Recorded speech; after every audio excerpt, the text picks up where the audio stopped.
우리가 사는 세상에는 보이는 현상이라는 것이 있고 보이지는 않지만 본질이라는 것이 있습니다. 근데 현상이라는 것은 역사와 상황에 따라서 또 때에 따라서 변질이 되어지기도 합니다. 그러나 본질 자체는 보이지 않는다 할지라도 계속적으로 변하지가 않습니다.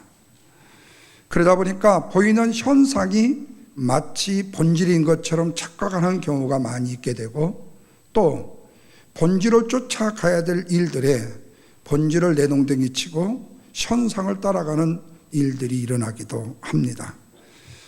그런데 이 본질과 현상 속에서 발생하는 갈등, 무엇으로 해결할 것인가? 그것이 바로 세상 사람들이 좋아하는 상황의 윤리로 바뀌어지게 됩니다. 그런데 상황의 윤리라는 것은 매우 개인적인 겁니다. 여러분, 우리는 신호등에 빨간 신호등이 들어오면 우리는 자동차를 멈춰야 됩니다. 그린 신호등이 되면 자동차가 출발을 해야 됩니다. 그런데 포리스가 서서 그린 신호등에 우리를 가지 못하도록 막는 경우가 생깁니다. 그것은 지금 우리가 지켜야 될 그 법도 이외에 개인적인 어떤 일들이 발생해서 상황적으로 윤리를 지금 지도해 가는 현상입니다. 그래서 이 상황의 윤리라는 것은 개인마다 달라요. 예를 들자면 상황의 윤리가 전쟁에 나간 군인들 보고 살인하지 말라, 만약 이렇게 말한다면 그 군인은 전쟁에 나가야 될 필요가 없을 겁니다. 이것은 상황의 윤리가 아니라 본질을 추구해야 되는데 상황의 윤리로 이렇게 얘기할 수 있다는 거예요. 또 하나는 의사가 환자들에게 불치의 병이 걸렸는데 그 불치의 병이 걸렸다는 진단의 결과를 이야기해 주면 이 환자는 심신이 약해서 졸도해서 그만 죽을 것 같아요. 그때에는 상황의 윤리에 따라서 병명을 거짓말로 할 수 있을 때가 있습니다. 다시 말하면 환자의 심리의 상태에 따라서 본질과 현상이 상황적으로 변할 수가 있어야 된다, 그 말입니다. 그런데 이 상황의 윤리라는 것이 우리의 신앙에 있어서 엄청나게 어려움과 공경을 처하게 만드는 상황으로 돌변할 때가 있어요. 다시 말하면 상황의 윤리라는 것이 하나님의 진리의 말씀의 공백을 메꾸어 버릴 때에 문제가 발생하게 된다는 겁니다. 만약에 전쟁에 나간 군인들 보고 살인하지 말라고 말한다면 적군이 쳐들어왔을 때 우리의 가족은 물론이고 우리의 재산은 물론이고 우리의 생명 자체를 적에게 내주어야만 됩니다. 그렇다면 우리의 자녀들이 전쟁에 나갔을 때 반드시 그 전쟁에 나간 군인은 상대방의 적을 죽이고 살아오는 것이 바로 부모가 바라는 아름다운 본질이에요. 그런데 상황에 따라서 만약에 살인하지 말라고 했을 때 살인을 안 하게 되면 전쟁은 아무런 소용이 없게 되는 거죠. 그래서 이런 현상이 신앙이 본질이 되어지게 되면 그 현상이 뭘로 나타나게 되면 도구마로 나타나게 되어져요. 그냥 자연 발생적으로 흐르는 도구마 현상이 되어져 가지고 신앙의 정체성을 막는 하나의 아주 중요한 모티브가 되어진다는 겁니다. 그리고 그 도구마는 나중에는 성경보다도 더 강한 힘을 갖게 되어지는 거예요. 그래서 여러분, 유대인들이 쓰고 있는 365가지의 탈무드가 성경보다도 앞선 상황 윤리로 사용되어지는 모습들을 보게 되어져요. 그리고 또한 전통이라는 것 자체가, 장로들의 전통이라는 것 자체가 예수님 당시에 무엇보다도 상황의 윤리에 의해서 먼저 쓰여지고 또한 그렇게 사람들에게 알려진 일들도 많이 있었어요. 그래서 우리가 하나님의 말씀이라고 해서 성경적인 교리만을 교육하게 되면 진짜 하나님의 능력의 말씀의 권능이 어떻게 되냐? 사라져버리게 되어집니다. 왜냐하면 인간의 교리적 논리가 하나님의 말씀보다도 더 중요한 요소가 되어지기 때문에 그렇습니다. 교회의 역사를 보게 되어지게 되면 교회가 이 도구마로 인해서, 상황윤리라는 도구마로 인해서 얼마나 많은 죄악을 저질렀는지를 모릅니다. 로마 카톨릭이 지동소를 주장하는 갈릴리오를 죽였어요. 뿐만 아니라 수많은 사람들의 악의 제물이 되었다고 해서 사람들을 살인하는 일들을 쉼없이 벌였습니다. 특별히 십자군의 전쟁의 도구마는 수천만 명을 죽임을 당하게 하는 일들로 변질되고 말았어요. 히틀러는 도구마라는 이 현상으로 인해서 유대인들 600만 명을 학살했습니다. 미국은 노예 제도를 이 도구마라는 이로 인해서 성경을 정당화시켜서 노예 제도를 정당화시켰습니다. 이런 현상으로 나타나는 죄악을 상대화시키기 때문에 이런 현상이 일어나게 되는 거죠. 그래서 오늘 우리에게 굉장히 중요한 것은 뭐냐면 우리의 삶 속에서 현상을 따르는 것이 아니라 본질을 따라가는 우리의 인생의 삶, 본질을 추구하는 삶이 우리에게 얼마나 중요한지를 가르치고 있어요. 그 본질이 뭐지요? 하나님의 말씀입니다. 하나님의 사랑입니다. 바로 예수 그리스도의 희생의 사랑을 따라야 하는 것이다. 그러나 우리의 상황은 결코 본질과 현상을 구별하는 데 있어서 그렇게 쉬운 문제는 아니더라는 거예요. 그러나 교회는, 신앙에는 목숨을 걸고서라도 현상과 싸워서 본질을 지켜내는 믿음이 무엇보다도 중요한 것입니다. 오늘 종교개혁주의를 맞이하면서 현대의 교회들이 안고 있는 현상이 무엇인가? 또한 정말로 개혁되어야 될 비본질적인 내용들이 무엇인가를 생각하면서 은혜를 나누려고 합니다. 먼저는 현대 교인들이 안고 있는 비본질적인 현상이 무엇이냐? 그것은 바로 세속주의입니다. 오늘날 교회 안에 세속주의라는 세상적인 가치의 기준이 오늘날 교회 안에서 얼마나 많은 부분들을 장악하고 있는지 모릅니다. 그러면 무엇이 세상적인 가치 기준에 물든 교회의 모습인가 하는 거예요. 그 대표적인 아주 쉬운 예를 든다면 교인이 많은 교회가 되어지면 그 교회는 무슨 교회다? 좋은 교회다. 큰 교회로 부흥을 시킨 그 목사는 성공한 목사다고 생각하는 세속주의 우리의 가치의 기준입니다. 그렇다면 반대로 적은 교회를 목회하는 목사는 정직하지 않고 바르지 않고 그리고 그 교회는 좋은 교회가 아니다. 오늘날 우리가 교회라는 부분에 있어서 정말로 바로 깨달아야 되는 것은 교회가 큰 교회로 부흥되는 것만이 교회의 목표가 되어지게 된다면 그 교회는 비참한 지경에 이르게 되어집니다. 왜냐하면 그로 인한 병폐가 너무나도 크기 때문에 그래요. 미국은 그런 일이 적습니다만은 한국에서 저 목회할 때에 어느 주공 몇 단지가 입주를 시작합니다. 어디 무슨 HL 아파트에 뭐가 입주가 시작됩니다. 그러면 그 주위에 몇 킬로 변방에 있는 모든 교회들이 그 게이트 있잖아요. 사람들 올라가는 그 입구에다가 각 교회의 차들을 다 주차를 시킵니다. 그리고 내려오는 사람들을 무조건 잡아 끌어서 자기 차에 태우는 거예요. 쟁탈전이 벌어지게 됩니다. 쟁탈전이. 그래서 내려오는 사람은 내가 어느 교회를 정해서 어떻게 가야 될지를 몰라요. 거기에 준비되고 예비되어진 그 교회에는 그냥 사람들을 태킹하는 거예요. 그리고 끌고 가는 겁니다. 그러다가 교인들끼리, 교회끼리 서로 옥신각신 우리가 먼저 얘기를 했다. 우리는 이분의 이삿짐을 나눠줬다. 우리는 이렇게 미리 약속을 했다. 이렇게. 그러다 보니까 그 추하고 추악한 모습이 거룩한 주일날 그 아파트 앞에 현장에서 일어나는 일이 얼마나 많은지 몰라요. 왜 그럴까요? 교회의 부흥이 목표가 되었기 때문에 그래요. 뿐만 아니라 교회의 부흥이 교회와 목회자를 평가하는 잣대가 되어버릴 수 있다는 사실이에요. 지난주 일부 예배도 말씀을 드렸습니다마는 마케팅 목회의 가장 실제적인 세계 이슈를 일으킨 분이 있습니다. 그분이 캘리포니아의 수종교회 노보트 슐러 목사입니다. 그런데 우리는 그분 교회의 그리고 그분들의 자녀들, 그분까지의 참담한 말로를 우리는 매스컴을 통해서 봤습니다. 수영교회는 없어지고 말았습니다.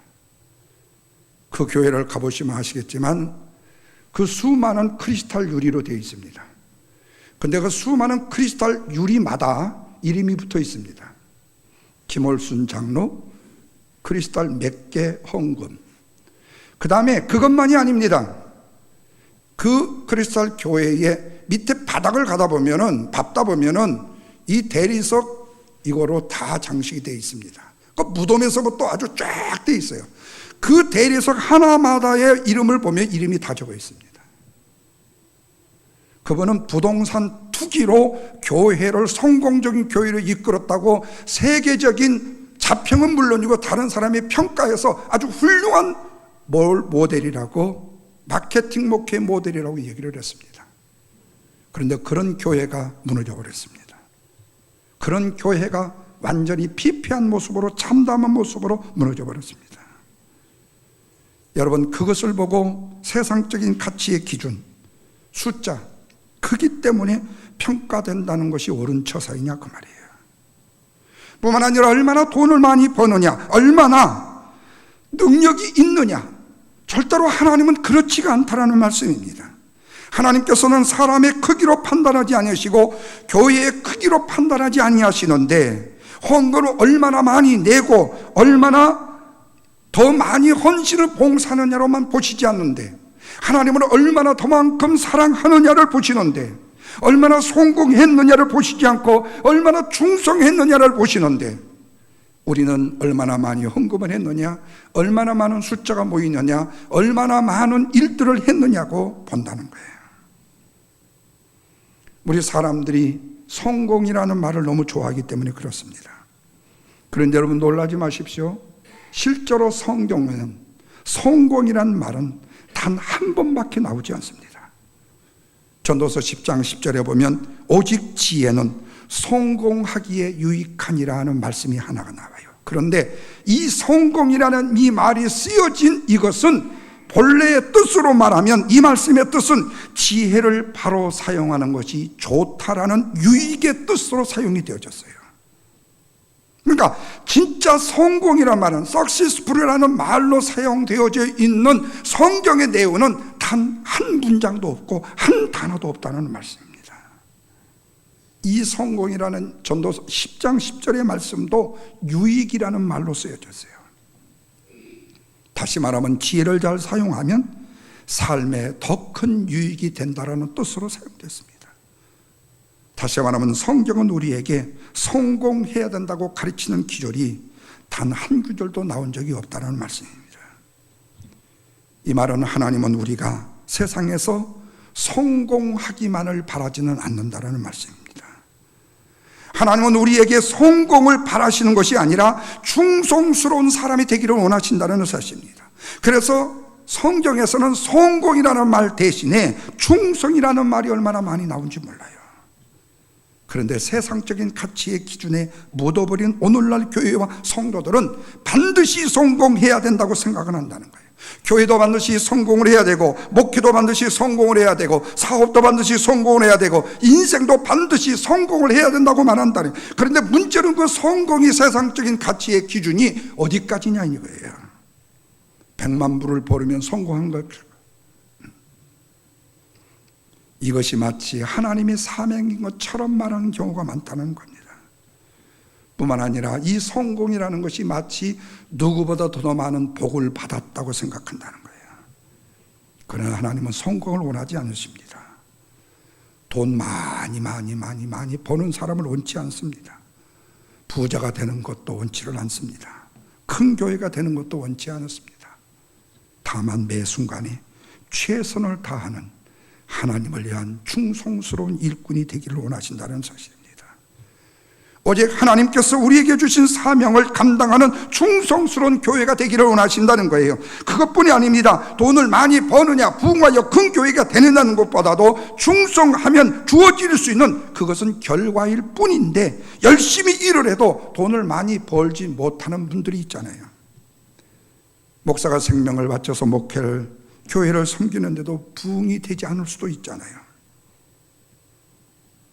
한국에서 목회자 세미나라는 것이 1년이면 뭐 수십 군데에서 열립니다. 그런데 더 심하게 되면 리얼하게 200명 성교회를 이루는 방법, 이런 또 제목이 있어요. 어떻게 하면 200명을 이룰 수 있을까? 그렇다면 개척을 한 목사님들은 환장을 하죠. 200명을 이룰 수 있다면요.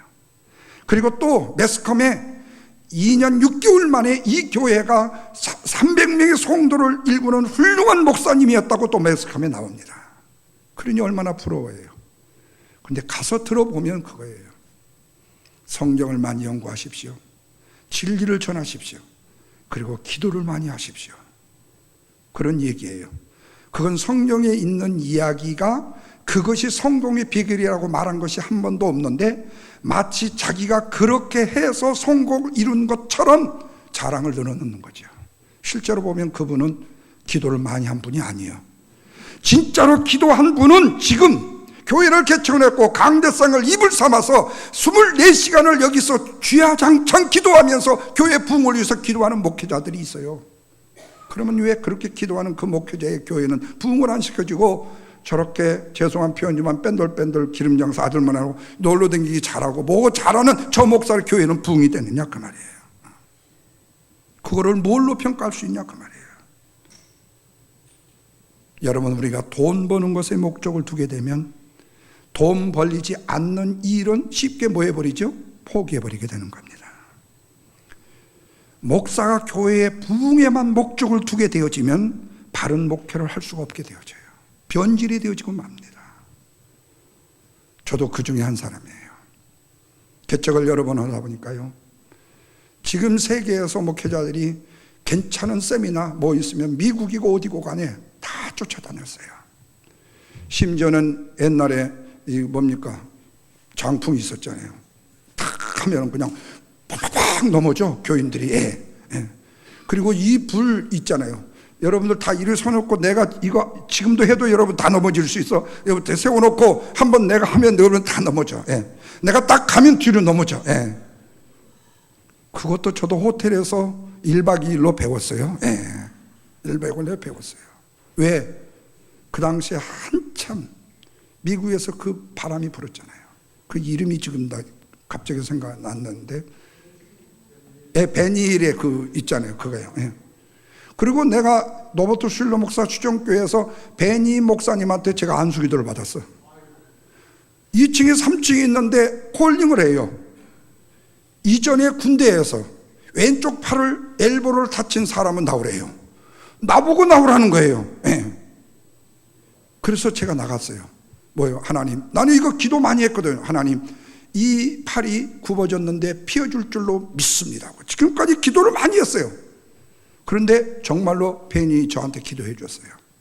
근데 안 났어요. 나중에 알고 보니까 핀으로 고정을 시켜놨어요. 그런데 어떻게 이게 피어지겠어요? 그러니까 자칫 잘못하면요, 목회자가 바른 목회를 할 수 없게 되어져요. 그래서 우리의 신앙적인 사고 속에서 정말로 버려야 될 것이 뭐냐면 껍데기입니다. 보이는 현상에 너무 집착해서는 안 된다는 겁니다. 남이 나를 어떻게 생각할까에 체면이 너무 신경을 쓰지 말아야 된다는 거예요. 그리고 오직 무엇이 정말로 참된 본질인가를 바로 깨달아야 된다는 겁니다. 그렇다면 무엇이 본질이고 무엇이 껍데기인지를 어떻게 알 수 있는가 하는 거예요. 본문 말씀이 우리에게 가르쳐 줍니다. 한마디로 말하면 하나님의 말씀으로 돌아가는 거예요. 말씀을 기준 삼는 신앙인이 되는 거예요. 오늘 본문은 우리가 익히 잘 아는 요시야의 종교개혁에 대한 단행의 이야기의 내용입니다. 요시야 왕 이전에 아버지가 누구였죠? 히스기야였습니다. 지난주에 설교했던 히스기야 왕이에요. 히스기야 왕은 전국 방방곡곡에 있는 우상을 다 제거해버렸던 믿음의 왕이었습니다. 다른 왕들 누구도 할 수 없었던 노뱀의 느수단까지를 퇴치한 왕이었습니다.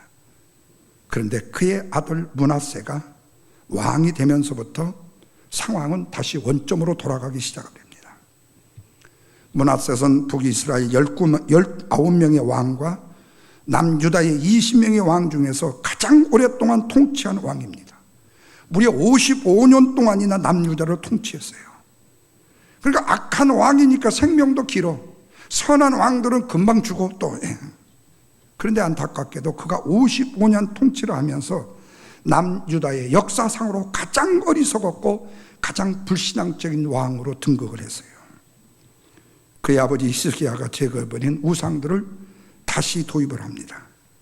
그래서 전국을 우상의 천국으로 만듭니다.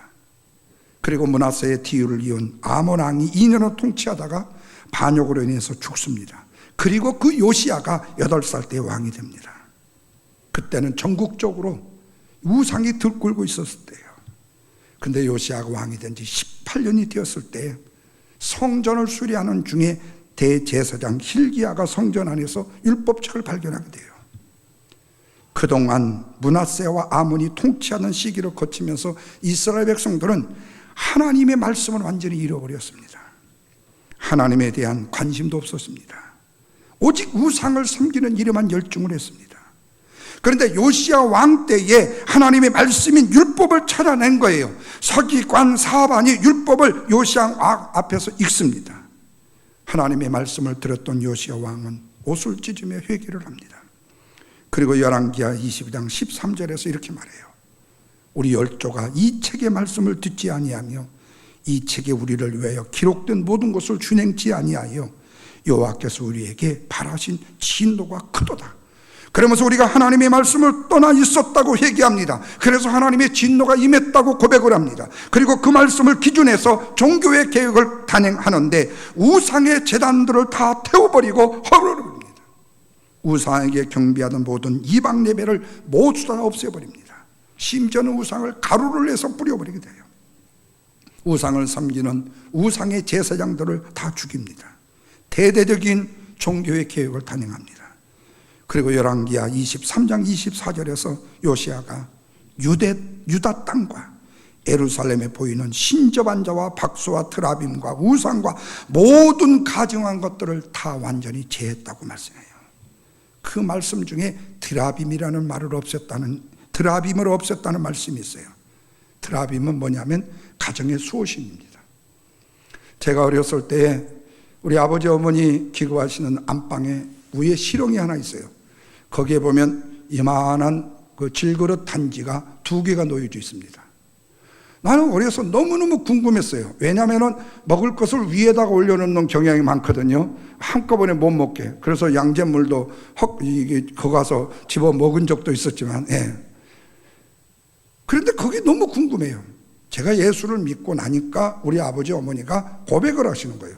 그래서 그걸 내리라고 그랬어요. 그러니까 감히 그거를요 손댈 수가 없습니다. 왜냐하면 저주받을까 봐서요.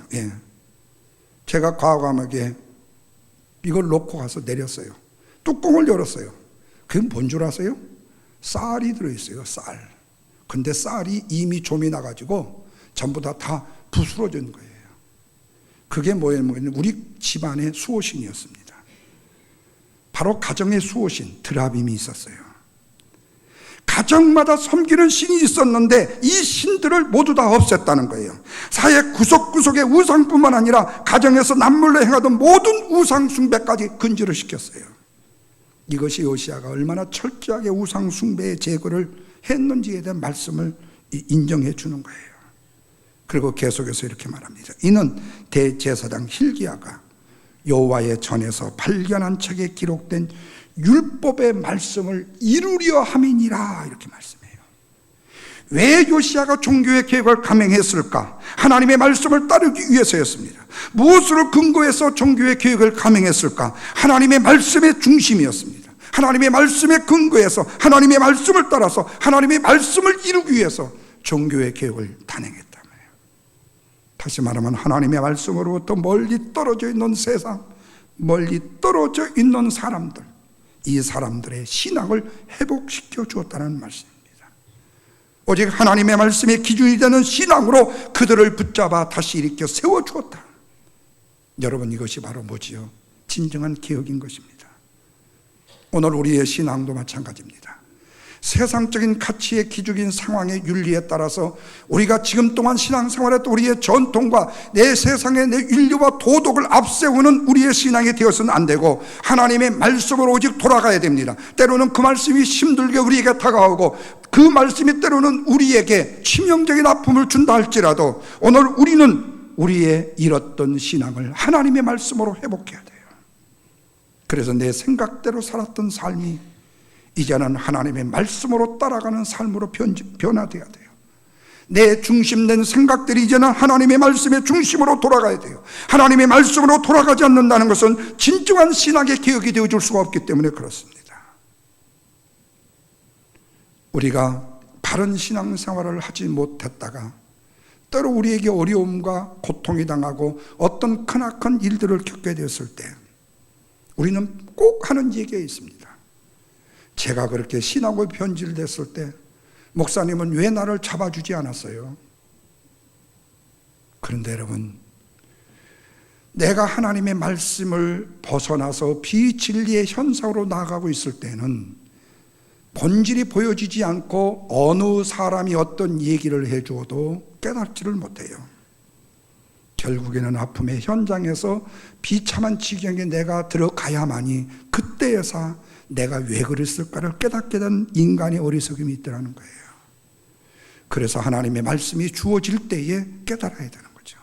하나님의 말씀이 던져질 때 내 말씀으로 받아들여야 돼요. 말씀으로 돌아가자 하면 이제는 말씀으로 돌아가야 됩니다. 과거의 우리의 삶의 윤리적인 상황, 윤리적인 삶의 현장, 내가 합리화시키고 내가 정당하다고 말했고 내가 이것이 옳다고 인정했던 내 중심의 생각들이 이제는 하나님의 말씀으로 돌이켜야 된다는 거예요. 설령 아무리 합리적이고 좋은 쪽으로 개혁이 된다 할지라도 하나님의 말씀이 기준이 되어 돌아가지 아니하면 참된 개혁의 신앙이 되어줄 수가 없기 때문에 그래요. 그런데 여러분, 종교의 개혁이라는 것과 신앙의 개혁이라는 것이 다만 교회와 사회에만 필요한 것이냐는 거예요. 결코 그렇지 않습니다. 오늘 우리의 가정에도 필요합니다. 우리의 가정이 하나님을 잃어버렸고 내가 주인이 되려고 했던 우리의 가정이 되었다면 아직까지도 우리는 내가 트라빔을 품고 있는 가정이기 때문에 그래요. 그래서 그 트라빔을 제거해야 됩니다. 뿐만 아니라 내 생각 속에 있는 트라빔도 제거를 해야 됩니다. 내 사상과 생각의 트라빔, 내 욕심의 트라빔을 불로 태워야 합니다. 그래서 내 가정에도 내 삶에도 내 생각에도 하나님의 말씀의 기준으로 다시 토대를 세워야 돼요. 그래야 진정한 개혁이 우리 안에 일어날 수 있다고 말할 수 있는 것입니다.